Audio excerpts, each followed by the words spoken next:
Bonsoir à tous, ravi de vous retrouver pour votre journal en français. Voici les titres de ce mercredi.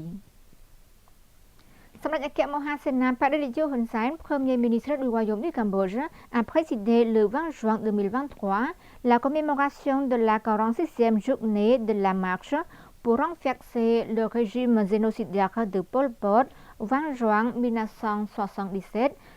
20 juin 2023. Cette commémoration s'est tenue au ministère de la Défense nationale.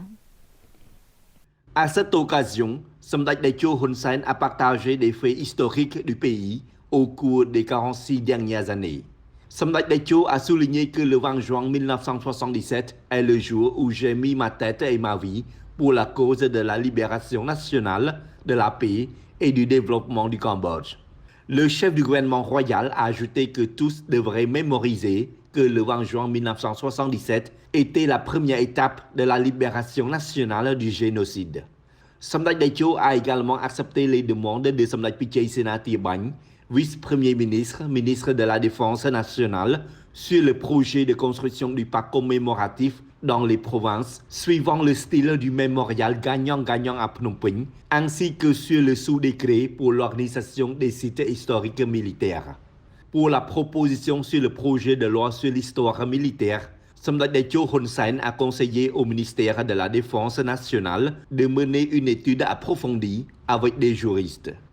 A rappelé que le 20 juin 1977, âgé de 25 ans, Samdech Dacho Hun Sen et 4 camarades ont fui le Cambodge pour le Vietnam en passant par la commune de Ton Luong, district de Memot, province de Kampong Cham, actuellement située dans la province de Tbong Khmum, pour former un mouvement de libération du Cambodge et de ses habitants.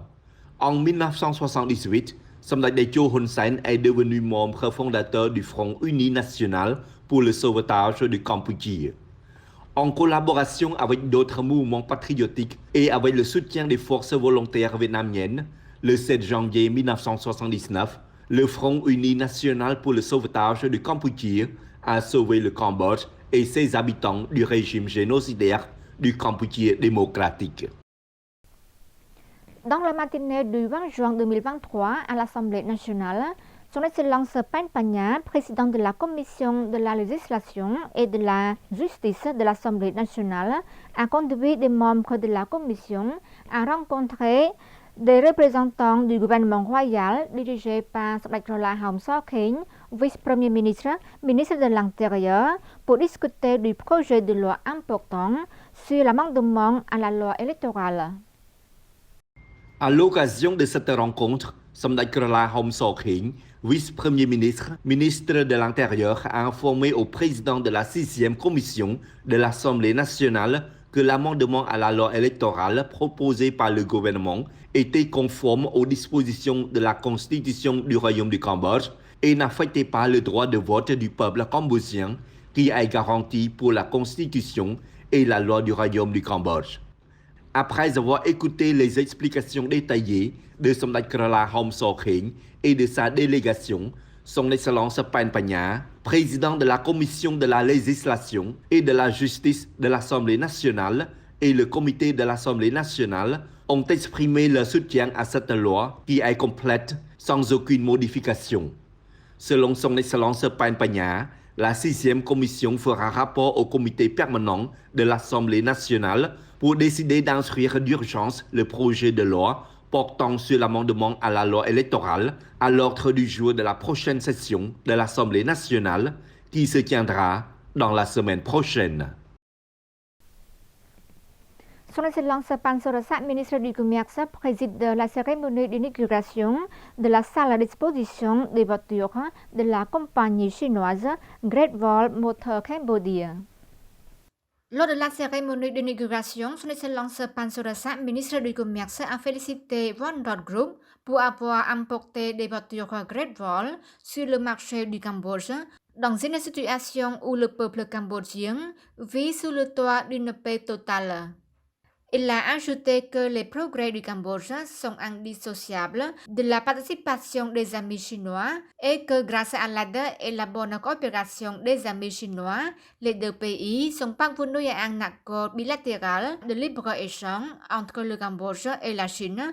entrée en vigueur le 1er janvier 2023. Le ministre a également noté que l'investissement de grandes entreprises chinoises a attiré d'autres entreprises chinoises a décidé de faire des affaires au Cambodge, comme des projets hydroélectriques, la construction de nouveaux aéroports à Siem Reap, des projets de construction d'autoroutes